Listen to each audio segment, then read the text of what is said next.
Welcome to the Truth Serum Football with your hosts, Joey, Jeff, and Jordan. The guys who bring you fantasy football advice so good, when you win your league, it'll feel like you cheated.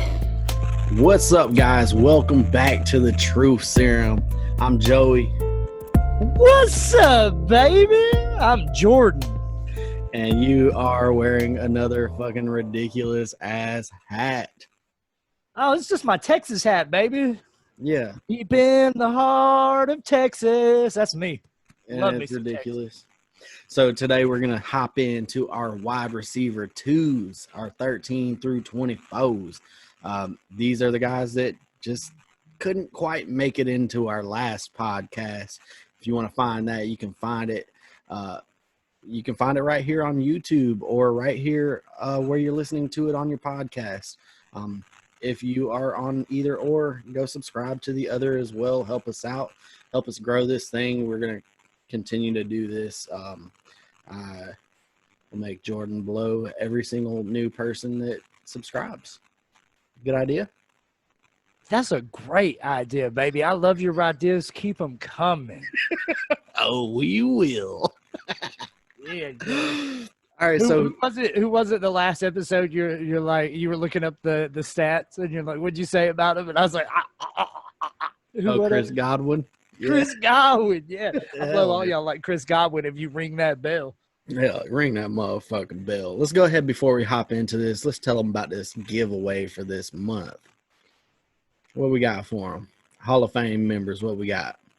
For our Hall of Fame members, we got a full-size lid. You pick the team. We going to bring the heat and get it for you. So Hall of Famers will get one full-sized helmet. What about our other Patreons? Let's not misconcept these guys, all right? One of you lucky Hall of Famers will get a full-size helmet, but all of the other Patreons will also be entered in for a chance to win your choice of a mini helmet. You pick the team, we'll bring the heat, baby. Hell yeah. So you can sign up for that at patreon.com/thetruthserum. Let's get into these motherfucking rankings. Hell yeah, let's do it. Man, this is where it got tough because I think those first 11, 12, they're pretty easy. But, man, after that, it's just like, ugh, where do I go? Yeah, because you want to move these guys up, and then you look ahead of them, and you're like, man, I just cannot put him ahead that guy. I can't. I simply can't. I can't do it. Can't. So rounding out or starting off our wide receiver twos at number 13, we have my boy Calvin motherfucking Ridley. This guy is primed for a breakout. How many targets did Austin Hooper have last year? A lot. They're no more. He's not going to get them all, obviously, but we're talking Calvin Ridley. He came into the league as a top wide receiver. He is that number 2 guy. This is a true 1A, 1B situation with him and Julio Jones. This is a team that I believe is going to move the motherfucking ball. And Calvin Ridley has shown us what he can do in the past. Now that there is a little bit more room, somebody ate that slice of pie, and it's a same size pie, got less pieces. So we got bigger pieces of pie here, baby. Let's eat it. Big old fat pieces of pie, baby. The only thing keeping Calvin Ridley out of the top 5 is Julio Jones. It's his 3rd year. He's shown flashes of being an alpha dog, being a number 1 type wide receiver. Huge breakout candidate for me. If this guy were on another team, I think he would crack that top 10. Yeah, I mean, even last year with Austin Hooper still there, with Julio Jones still there, he was a wide receiver 1 or 2 46% of the time. That is pretty good for a wide receiver 2 on a team. Yeah, behind Julio Jones at that. Yeah, for sure. I love this guy. There's lots and lots of vacated targets. He can gobble them bitches up. They brought in tight end Hayden Hurst, who also has high draft capital. Super athletic guy. he's not going to get as many targets as Austin Hooper did last year. So I'm going to bet a good fucking 40 targets difference there. And they also, dude, I love him. He is a breakout star for me. Yeah, absolutely. Tell me this. Would you rather have Calvin Ridley and Julio Jones or Mike Evans and Chris Godwin? Rate the pair. On my fantasy team, on my real life team, for a career, what are you asking me here? Let's hear the difference because I'm just curious now. Well, it's really hard, baby. But I would pick for my fantasy team. I think you got to go Evans and Godwin just because I think collectively they have the higher floor.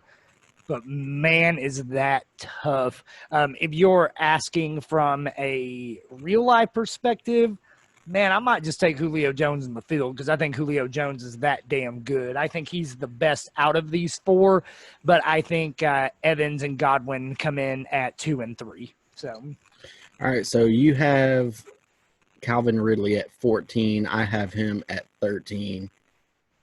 He's number 13. Let's move to number 14, where I thought I was going to be higher on this guy. Turns out you are. Robert Woods. I believe we're both significantly higher than consensus on him. Tell me why you are. man, it ain't even that I like Robert Woods. I don't even like the guy. I don't really enjoy watching him play. I hate his team. His head coach is a doofus. Like, I don't like him. But the second half of last season, man, he almost had 12 targets a game and was a top 20 wide receiver during that stretch. He has shown that he can be a top 20 wide receiver, which I think in this range, it's exactly what you're looking for. Brandon Cooks left town. I think that Robert Woods will get a ton of targets, will get a ton of yardage. He's going to give up some touchdowns to Cooper Kupp, who I think is the better end zone threat of the two.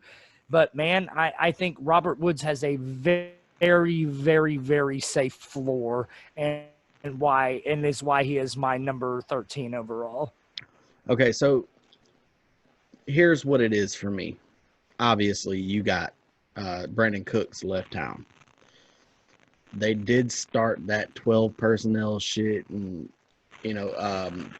this could very easily be Robert or Cooper Kupp in this situation for me. However, I think it's Robert Woods with the safety.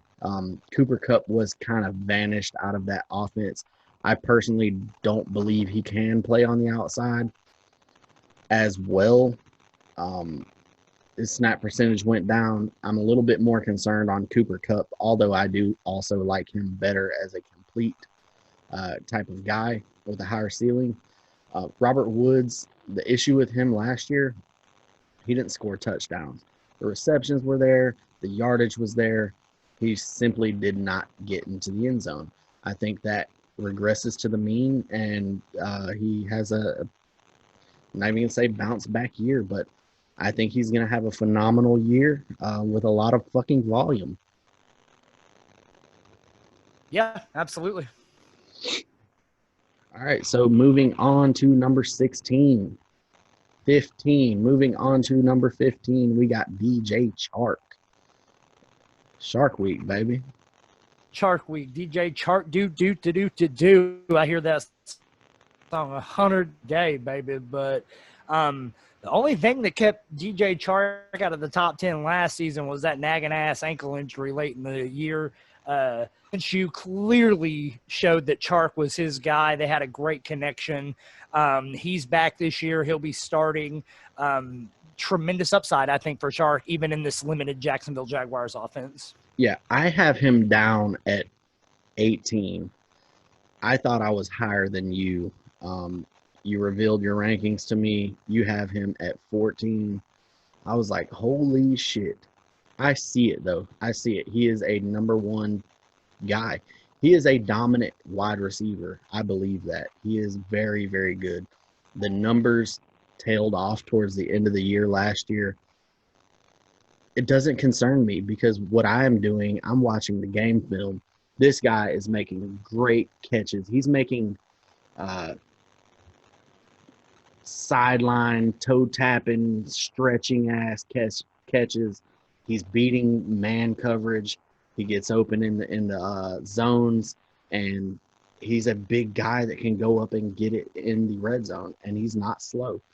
I love DJ Chark. I'm concerned as a whole about this offense. That's it. I love DJ Chark though. So that's who we got at 15. At 16, we got Adam Thielen. Man, it feels bad having these guys this low, doesn't it?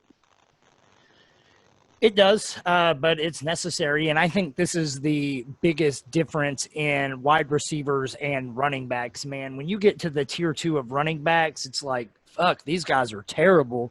But, man, you get to these tier 2 of wide receivers, and you're still like, man, this guy has some top 5 upsides. So Adam Thielen is no different.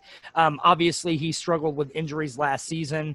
But before that, he put together back-to-back 90 reception seasons, 1,275 plus yards. He's getting a little bit older, but to me, he's still the top target in this Kirk Cousins offense, which no longer has Stephon Diggs. I think Justin Jefferson will obviously blossom into a really good wide receiver.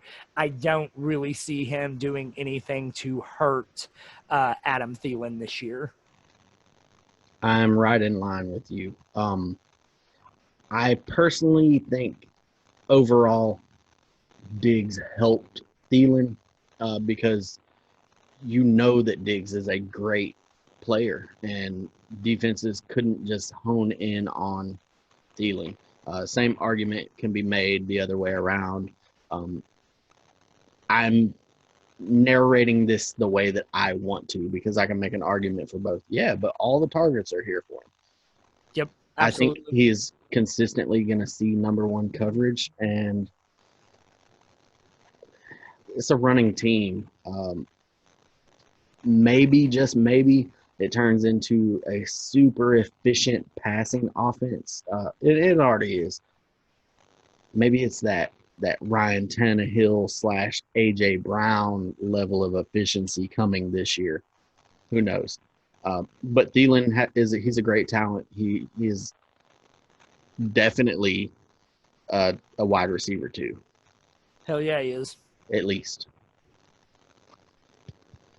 Okay, who do we got next? It looks like coming in at 17, we got Poo Poo Smith Pooper.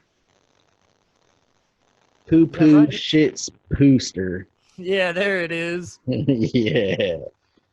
Juju Smith Schuster. This is the guy we were drafting as a second, third, fourth wide receiver last year.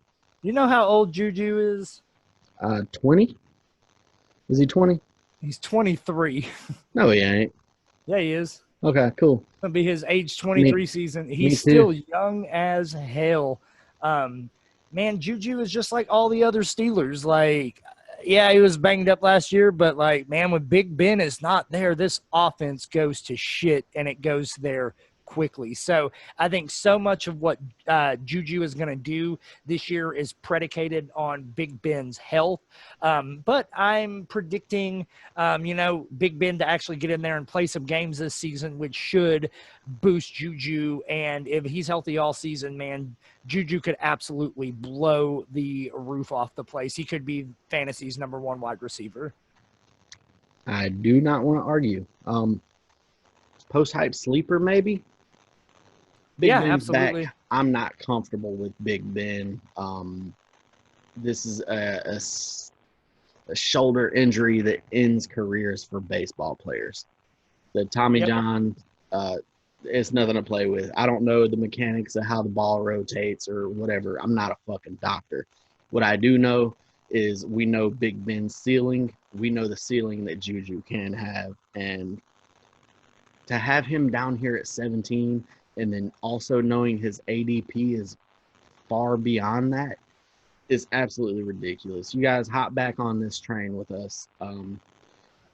I think we can even slide him up a few more slots, and I would be comfortable with it. So, easy, absolutely. So, you want to take a minute to send a shout out to our Patreons? I sure do. How'd they Hell do yeah. that? They went to patreon.com/the truth serum. They're going to be entered in for full size helmet from team of their choice or a mini helmet from the team of their choice. But the Hall of Famers, the full size helmet guys, Brandon Rios, Cadillac Kaysen, Dylan Maliska, Kirk Davenport, James Miller, Daniel Blaha, Jeff Wallace, Manil Steady Trivedi, Wes Blaha, Patrick Johnson, Chris Houck, Tax Benjamin, Clint Collins, Matthew Tovar, Robert Dawson, Mike Hall of, Pinecker. Go ahead. Hall of Fame, Rob. Thanks, baby. We got Mike Pinnaker, Jeff Beavers, Freddie Lavelle, Michael David Truax, Josh Machino, Josh Hickman, Chris Leach, Dwight Kofroth, my mains man, Jeremy Maines. We got Ben Kaiser. We got Tyler the True Tompkins. We got Colleen Kunkel. We got Jeremy Pyle and Big Dick Rick himself, Richard Travelstead. Thank all of you. Hell,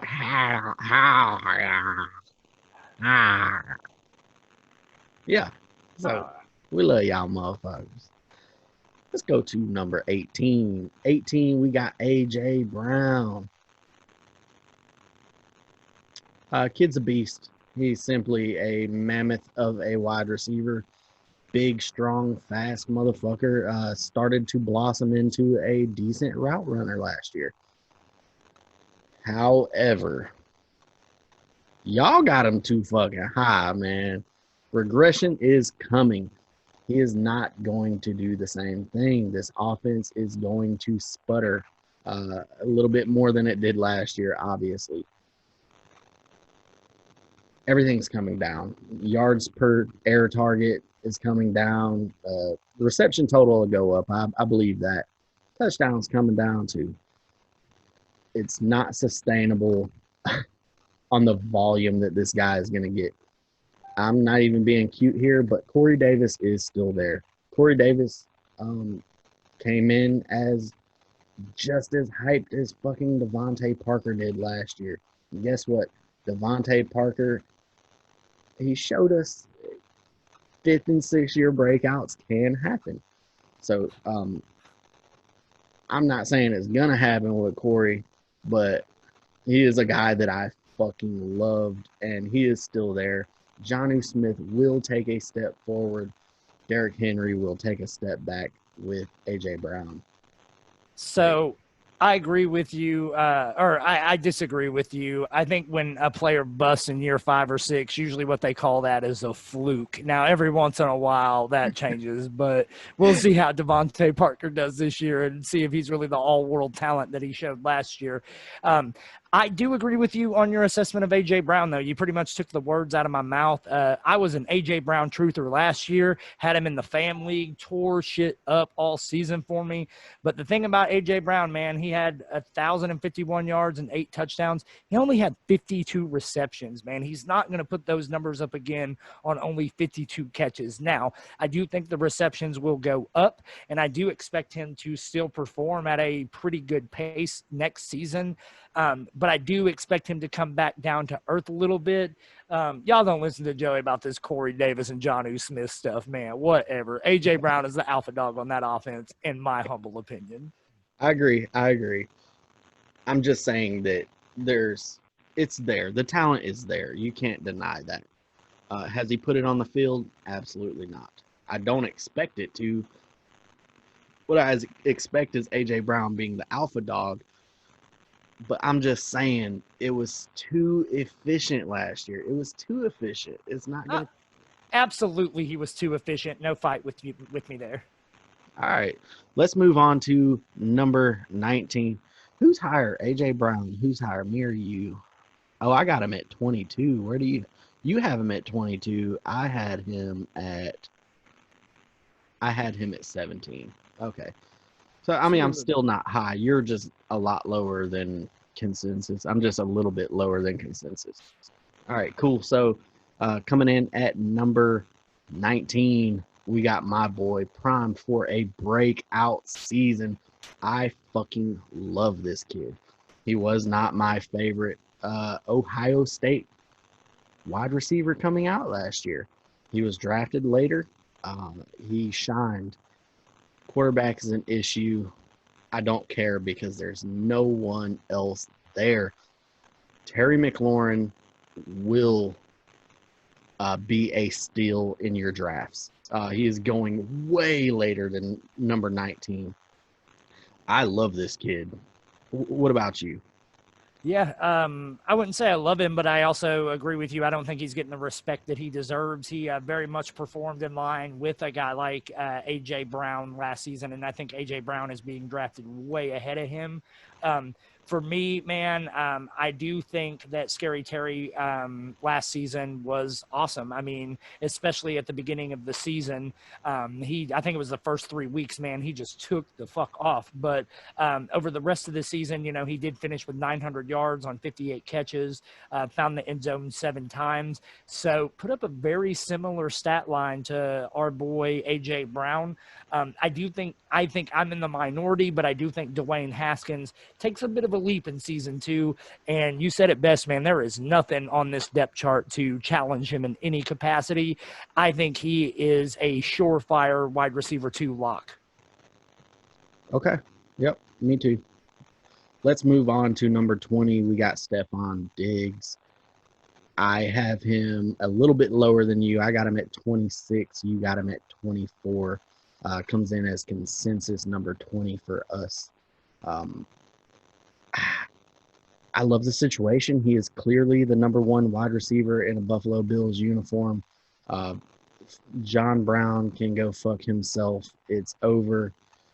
He's not gonna. He's a good wide receiver. Don't get me wrong. But we all know that the number 1 on that offense is Cole Beasley, baby. Give the half man some respect. Where you got Cole Beasley ranked? Like 408th. Okay, all right. Let's see. Yeah, he could come out and fucking flourish as a number 1, a true number 1 wide receiver. I simply don't think it's gonna happen with Josh Allen as a passer. I don't think he ever develops into a true great passer. There's too many flaws with his passing. Now, he's fun to watch, all that, but we're talking about Stephon Diggs here.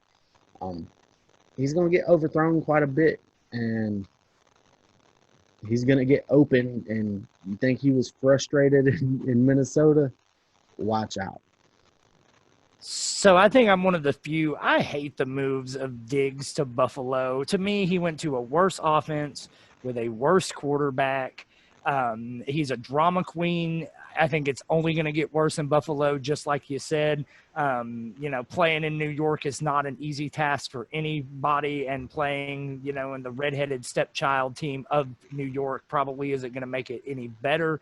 I think he's going to have some weeks where he pops, where Allen is able to hit him with the long ball. But I think the only chance Diggs has for a wide receiver 1-esque season is a great improvement from Josh Allen. And then for me, man, I don't think Diggs is a number 1 guy. I don't know how else to say it. Like, he had his chance to show it last season with Thielen injured, and he didn't. Like, to me, Diggs is a really solid wide receiver. I honestly feel like I have him ranked too highly. Okay. Number 21. Here's where I was super fucking shocked. It is my number 15 wide receiver. It is your number 25. I don't know how this happened. This is your fucking dude, man. I'm 10, 11 spots higher than you on Michael Gallup. How in the fuck? Why is he so low? Why is he so low? I don't get it. Let me defend myself. Talk me off of this ledge because I'm all on. I don't want to talk you off of the Gallup ledge. Buy in on Gallup. That's my boy too. But the reason I have him at 25, I'm just going to throw out some names. Stephon Diggs, ain't got nobody. Terry McLaurin, nobody. A.J. Brown, nobody. Adam Thielen, nobody. DJ Chark, nobody. And then you look at Michael Gallup, you got Amari Cooper, you got CeeDee Lamb, you got Zeke Elliott, you got so many weapons in that offense, and that's why I have him ranked a little bit lower. It has nothing to do with him and everything to do with the Cowboys' offensive firepower. I said it yesterday or on the last podcast. Michael Gallup is the best wide receiver on the Dallas Cowboys today. There is no doubt in my mind. He finished with very similar numbers to Amari Cooper, and he played 2 less games. Fade Cooper, draft Gallup all damn day with confidence. I think he's going to take another step forward this year. I don't think 1,200 yards and 8 touchdowns is out of the question at all. All right, cool. So I want to ask you a series of questions, and I want honest answers. Assuming a wide receiver, a number 1 wide receiver, gets drafted to a team with no other weapons, what do you think the ceiling for a rookie wide receiver would be throughout the season? And not your outliers. I'm talking your average ceiling. So let me make sure I understand what you're saying. What is the ceiling for a standard run-of-the-mill rookie wide receiver? No, a top wide receiver in the draft class with no other weapons that was drafted to a team. So like a CD, so like a Jalen Reagor. Right, bingo. What's the ceiling? I think it's 800 to 1,000 yards and 6 to 8 touchdowns. Okay. Now, I'm going to ask you another series of questions. How many receptions did Jason Witten have? I think 80-ish, One? somewhere in there. Yeah, 81. so how many did Cobb have? 81. Those are gone, right? They're not there. Blake Jarwin steps up. Do you think he gets 81 targets? I think he gets 20 or 30 of those. Okay, so what you're saying is Jarwin is going to get 20 to 30 total targets, or he's going to get 60? I think he's going to be in that 60 range. Okay. So now how many targets do we have left over? About 100? Yep. Replace CD Lamb with 100 targets. Where are they going to be distributed? Do you think he's going to get 100 targets? Fuck no. Nope, no way. Fuck no. There are still 100 targets left over in an offense that passed for 5,000 yards last year. I could see easily that, he gets 60 of those targets as a rookie wide receiver. 70 is a great year for a rookie. I think that would be tremendous for him, especially who I think he's not going to see as many targets, Where but will. Other 30 targets going to go? Where are they going to go? Well, so I think you're sleeping on Tony Pollard a little bit. I think he will get more work as a receiver. I think Zeke is going to get some of those. I see your point, man. Michael Gallup's going to get the extra targets. No doubt about it. I completely agree with you there. I just think there is going to be more opportunity for some of these other number 1s than there is Gallup. Okay. I see Gallup being the number 15 wide receiver. I love him as well. I loved him last year. I loved him the year before. So Michael Gallup or Amari Cooper, who finishes as the higher ranked wide receiver? Amari Cooper. Hat bet right now. Hat bet. Barring injury. What we're doing here. My boy Gallup burned me on this last year, but he's going to have my back this year. Okay, what we're doing here, we can't just say who's the top ranked. What we're going to say is on a points per game basis, minimum 10 games. Got it. Okay, I'll take the lumps that I'm going to get with Amari Cooper. Okay, let's do this. But, yeah, I'm with it. As you know, I'm all in on Gallup this year.